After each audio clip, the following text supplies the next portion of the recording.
السلام علیکم پاکستانیوں، آج آپ کو میں ایک بڑی سرپرائزنگ نیوز دے رہا ہوں۔ آج کیا ہوا جناب، گزشتہ رات اچانک سے پاکستان تحریک انصاف کے سینئر اراکین جو ہیں وہ پشاور کینٹ صدر چوک فورا میں آ گئے۔ لوگ دیکھتے دیکھتے جمع ہو گئے، جم میں غفیر اکٹھا ہو گیا۔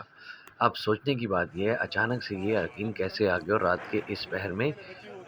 آپ یقین کیجئے لوگوں نے اتنا کوئی رش لگا دیا، اور اس موقع پر جتنے بھی اراکین تھے وہ لوگوں میں گھل مل گئے، اور انہوں نے اپنا جو تحریک انصاف کا جو پیغام ہے جو تمام پاکستانیوں کے لیے ہے، خاص طور پر غلامی سے نکلنے کا اور آزادی حاصل کرنے کا اور اپنے فیصلے خود کرنے کا، اس کے بارے میں تفصیل سے لوگوں کو بتایا، ایک خوبصورت طریقے سے ایک اچھے انداز میں پاکستانیوں کو موٹیویٹ کیا تاکہ وہ 25 مئی 2022 کے جلسے میں شرکت کریں، اس مارچ میں شامل ہوں، اسلام آباد آئیں اور اپنے ملک کے لیے نکلیں۔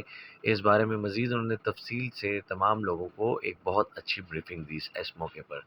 اس کے بعد لوگوں نے وہاں پر سیلفیز بنوائی، ان سے ملاقات کی، بہت عام سے ماحول بن گیا، لوگ بالکل آپس میں ایک دوسرے سے گھل مل گئے، اور یہ آپ دیکھ سکتے ہیں کہ وہاں پر انہوں نے پھر سب سے بہترین جو وہاں کا مشہور فالودہ تھا وہ بھی کھایا۔ تو ویورز، آپ کے لیے میں اس طرح کی سرپرائزنگ نیوز لاتا رہوں گا۔ چینل کو سبسکرائب کریں، لائک کریں، اور اگلی ویڈیو تک کے لیے اللہ حافظ۔